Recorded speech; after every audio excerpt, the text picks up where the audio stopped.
ये बात 1 जुलाई की है। सुबह 5 और 6 बजे के दौरान की बात है। जैसे कि रूटीन में जो मेरे भाई के घर जो प्रेमचंद वाल्मीकि जाति से संबंधित है, वो पिछले 8-9 वर्ष से कार्य करता था। जैसे कि रूटीन में वो कार्य करने आता था सुबह, वैसे ही वो सुबह 5 सवा 5 आया है। और आने के बाद जैसे कि रोज़ की क्रिया होती है कि वो बाल्टियाँ बाहर रखी होती हैं, ऊपर मेरे भाई का घर ऊपर चौबारे पे है, और भाभी जो ताई जो है मेरी, उसने चाय का कप दिया, वो बाल्टियाँ और चाय लेकर जो है बाड़े में चला गया। उससे पहले मेरा भाई जो है वो खेतों में गया हुआ था, वो घर पे नहीं था, वो पानी वगैरह देखने गया हुआ था। और मेरी भाभी जो है वो भी गुरुद्वारे में जा चुकी थी उससे पहले। और वो मेरी ताई जी और जो नौकर जो प्रेमचंद है, वो दोनों जो लगभग एक अंतराल पे थोड़े से समय से ही वहाँ से जो है ऊपर से नीचे उतरे हैं। और प्रेमचंद जो है वो उधर अपने पशुओं का दूध निकालने के लिए बाड़े में चला गया, क्योंकि बाड़ा थोड़ा सा घर से दूर है। और मेरी ताई जी जो है वो गुरुद्वारे पे चली गई हैं।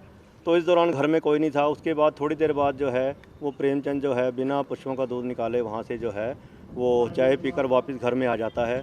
और किस उद्देश्य से आता है, क्या किस लिए आता है, ये तो परमात्मा जानता है। तो वो ऊपर आ जाता है, कमरे ऊपर चला जाता है।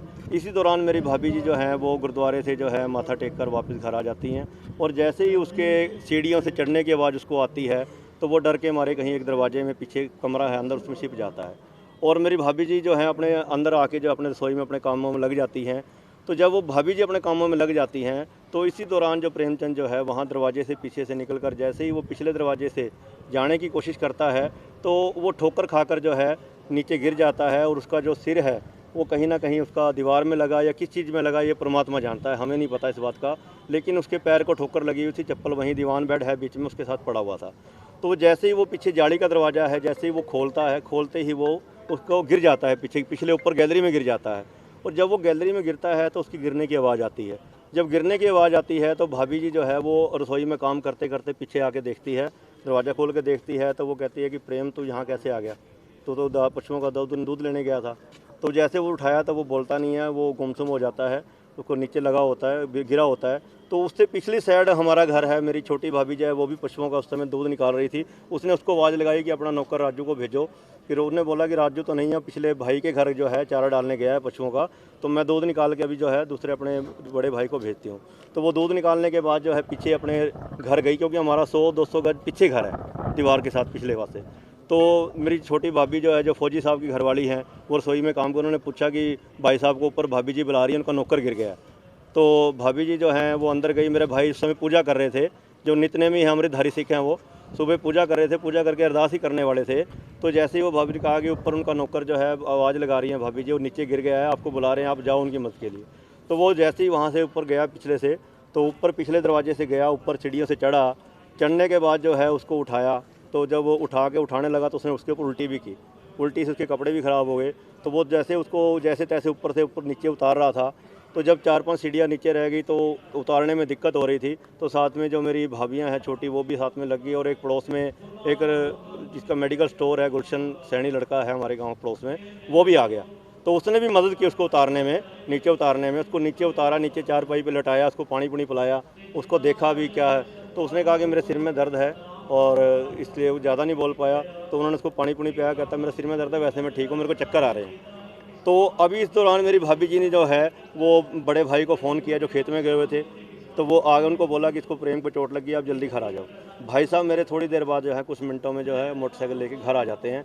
और जब भाई साहब घर आ जाते हैं, उसके आने के बाद भाई साहब भी देखते हैं उसको। भाई साहब घर आने पर उसके लड़कों को फ़ोन करते हैं कि आपके पापा को चोट लगी है, तो आप आ जाओ, उसको दवाई कराते हैं, घर आ जाओ। तो थोड़ी देर बाद उसके दोनों लड़के जो हैं मोटरसाइकिल पे आ जाते हैं, वहाँ पर आ जाते हैं। तो भाई साहब कहते हैं भी चलो इतना तो मैं इसको दवाई बूटी, मैं भी तैयार होकर आता हूँ, तो आप लोग चलो। तो इसको वो जैसे ही वो लेके चले जाते हैं, वो ठीक है। इसमें 1-2 बातें हुई हैं, तो ये नहीं पता क्या हुई हैं, थोड़ा बहुत है। तो वो चला गया। उसके बाद वो संगोहा आ गया, संगोहा लेके आ गए। तो उन्होंने वहाँ को करनाल रेफ़र कर दिया। जब भाई साहब को पता लगा कि वो करनाल लेके गए हैं, तो वो भी अपनी गाड़ी में उनकी बरादरी के 1-2 बंदे लेकर वो भी पीछे चला गया करनाल ट्रामा सेंटर में चला गया। तो जब उन्होंने उसको चंडीगढ़ रेफ़र करने की बात की, तो भाई साहब ने उनको बोला कि चंडीगढ़ ले जाते कहीं देर ना हो जाए, आप इसको ऐसा करो, या तो अमृतधारा में या विर्क हॉस्पिटल में यहीं दिखा लो, जो भी पैसे की चिंता मत करो, कोई दिक्कत नहीं है, आप इसको यहीं इलाज करवा लो। लेकिन वो नहीं माने। उन्होंने बोला भी जैसा हमें रेफ़र किया हम तो वहीं लेके जाएंगे। तो वो नहीं मानने पर वो उसको चंडीगढ़ लेके चले गए। उसके बावजूद भी मेरा भाई जो है उनके साथ पीछे पीछे उनकी बरादरी के 1-2 बंदे और रिश्तेदार को लेकर चंडीगढ़ गया। लेकिन दुर्भाग्य से चंडीगढ़ जब वो पीजीआई दाखिल हुआ, तो 1-1.5 घंटे के बाद उसकी डेथ हो जाती है, डेथ डिक्लेयर कर देते हैं। डेथ डिक्लेयर करने के बाद 5 बजे मेरे चाचा जी का मेरे पास फ़ोन आता है, मैं घर पे होता हूँ नेवल, तो वो कहते हैं कि भाई मास्टर जी ऐसे बात हो गई है, प्रेमचंद की डेथ हो गई है, तो आप जल्दी आ जाओ।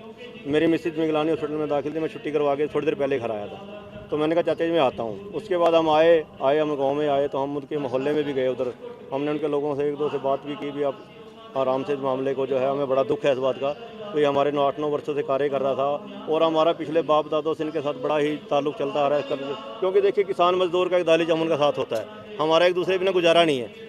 तो कहा भी हमने बोला कि हम आपकी हर संभव तैयार करेंगे, जो भी मदद होगी हम करेंगे, इसको मिल बैठ के शांतिप्रिय ढंग से इसको यहीं पे आपने करना। आप बेटे पहुंचे थे वहाँ पर, बेटों का कहना था कि हम उनसे गाड़ी मांग रहे थे, गाड़ी पर लेके चलो उपचार के लिए, पर वो उन्होंने गाड़ी देने से इनकार किया, ये आरोप लगा रहे हैं। देखिए गाड़ी देने से इनकार नहीं किया, उसने बोला कि आप लोग चलो मैं तैयार से रोके आता हूँ, इतना आप इसको यहाँ दिखाओ, क्योंकि उनको नहीं लगता था कि ये मामला इतना सीरियस है। भाई कई बार उसको पहले भी ऐसे गिर जाता था, क्योंकि वो यूजुअली ड्रिंकर था, शाम को डेली पीता था, वो सब गाँव वालों को पता है।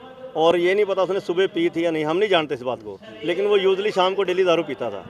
तो वो इसकी वजह से इसको लगा था कि भी शायद इसको चक्कर चुक्कर आ गए हैं या किसी वजह से, कोई सीरियस इसको लिया नहीं ना इतना, इसको यहीं दिखा के आराम आ जाएगा। पहले भी तो आपके घर काम करते थे? 8-9 वर्षों से काम कर रहा क्या था। पहले कभी कोई ऐसी दिक्कत आई थी?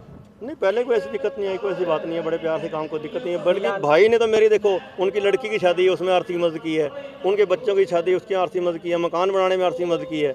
हमें तो कोई ऐसी बात नहीं है, हमारा प्यार है खुद से, कोई ऐसी बात ही नहीं आज तक। को लेकर भी बातचीत सामने आ रही है कि पैसों का कोई लेन देन था इस तरह देखो से। पैसों का लेन देन तो एक किसान नौकर का और मालिक का चलता रहता है, लेकिन जब एक नौकरी करता है मजबूरी में करता है इंसान, तो मजबूरी में देखो उसकी लड़की की शादी हुई है, मकान बनाया, पैसा तो दिया भाई ने, मदद की है उसकी। जब तक कैमरे की फुटेज सामने नहीं आई थी तब तक कई बातें बनाई जा रही थी कि बिल्कुल ऐसे बनाई जा रही बापी थी। को हाँ जी, वहाँ हाँ पर जी, देखा, उसके साथ ऐसा कुछ। हाँ जी, हाँ। कैमरे की फुटेज है? वो कैमरे की फुटेज है हमारे पास, और वो हमने प्रशासन को कल दी है, डीएसपी साहब आए थे, वो सारा उसमें हमारे जो सामने घर के सामने गुरुद्वारा है, गुरुद्वारे से पीछे हमारे भाई का घर है, उनके ऊपर से जूम करके सारी उसमें आई है।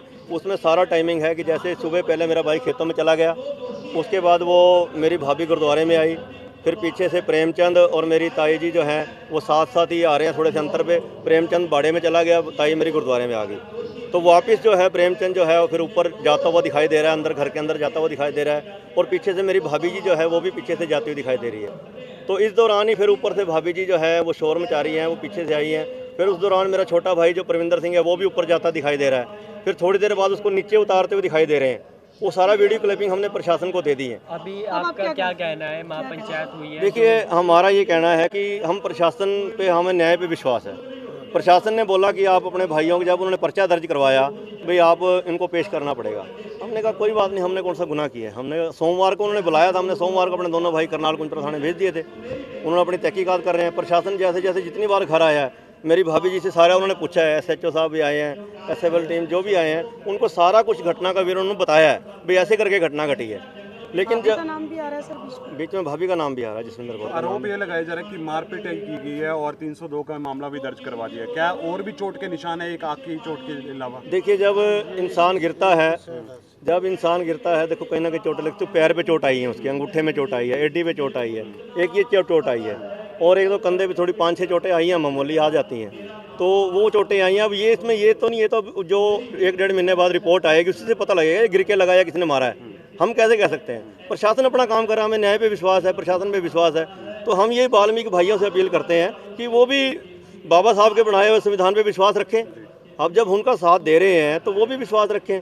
तो जैसे प्रशासन अपना काम कर रहा है, अगर उस तरह जांच बिठाएं, अगर उसमें कहीं भी हमारे भाई दोषी मिलते हैं, हम हर सजा भुगतने को तैयार हैं, हमें कोई इतराज़ नहीं है। हाँ, अगर हम निर्दोष हैं तो हमारे ऊपर कोई किसी प्रकार का जो है ये जो 302 का मुकदमा वो सारे वापस लिए जाएं, और जितने आरोप लगाए जाएं वो सारे वापस लिए जाएं। तो क्योंकि दाह संस्कार नहीं किया गया अभी तक, 3 दिन हो गए हैं। देखिए ये बड़ा दुर्भाग्य है कि वो हमारे गांव के परिवार जो है बड़े भोले परिवार हैं, लेकिन उनको जो दूसरे जो बरसाती जो नेता हैं, शुड भैया नेता हैं, उन्होंने आके इसको कैप्चर कर लिया है, उनको गुमराह कर दिया है। वो बच्चे मेरे स्टूडेंट रहे हैं, अमित भी, राहुल भी और उसकी सिस्टर कमलेश, मैंने यहाँ चुरनी गांव के स्कूल में पढ़ाया, मेरे बच्चे रहे हैं वो, मैं जानता हूँ बच्चे बड़े शरीफ हैं, वो पूरा परिवार शरीफ है वो। लेकिन सर पूरा परिवार परेशान बहुत ज़्यादा है। देखिए परेशानी, एक घर का मेंबर चला जाए दुख तो होता ही, हमें भी दुख है और हम इस चीज़ को समझते हैं, क्योंकि पिछले साल मेरे 2 भाई गए हैं, मेरे 2 जवान भाई गए हैं, और उसी मजबूरी के कारण मेरा जो सूबेदार प्रविंदर सिंह जो भाई है वो घर आया।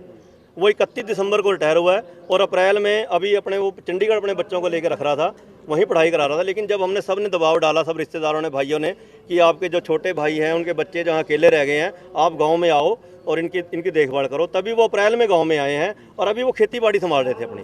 तो लोगों को क्या अपील करेंगे, शांति बनाए रखें? देखो, मैं तो लोगों से यही अपील करूंगा कि आप लोग शांति बनाए रखें। और हम देखो, किसान और मजदूर जो हैं एक दूसरे का चोली दामन का साथ है, हमारा बिना गुजारा नहीं है।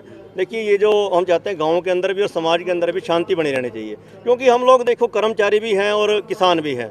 और देखो, मैं तो कहता हूँ जय जवान जय किसान। एक तो मेरा भाई किसान है, जय जवान है, और दूसरा मेरा जय जवान है। दोनों के ऊपर अब आँच आई है, मुसीबत आई है। तो मैं तो सभी वर्गों के लोगों से कहता हूँ कि इस मामले को शांतिप्रिय ढंग से जो निपटाया जाए, माहौल ना खराब किया जाए। वाल्मीकि भाई जो इस चीज़ को समझें कि उसका भाई का संस्कार करवाएं, सबसे पहले संस्कार करवाएं। तो देवर भाभी के संबंधों के बारे में भी एक बात सामने देखिए, आई, वो बड़ी गलत बात है, ऐसा नहीं होना चाहिए। हम इसकी निंदा करते हैं। बिना प्रूफ से किसी पे अगर कोई ऐसे इल्ज़ाम लगाए तो ये हमसे बर्दाश्त नहीं होगा। ये उन्होंने बड़ा गलत आरोप लगाया है।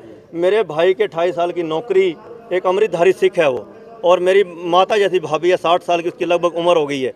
कितना उनमें फासला है, उम्र का फासला है। और कभी वो यहाँ रहा नहीं, सारी उम्र ड्यूटी पे रहा है, अब आया है वो।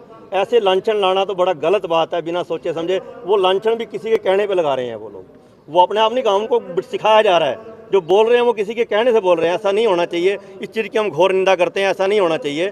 क्योंकि देखिए, अगर ऐसा समाज में होगा तो गलत होगा। तो हम मीडिया के माध्यम से ये अपील करते हैं कि वो शांति बनाए रखें और भाई का संस्कार करवाएं। उसके बाद मिल बैठकर हम लोग इसका बात का हल निकालेंगे। जो भी होगा हम उनके साथ हैं। वो भी न्याय का, प्रशासन का सहयोग करें, हम भी प्रशासन का सहयोग करें। प्रशासन ने ऐसा एक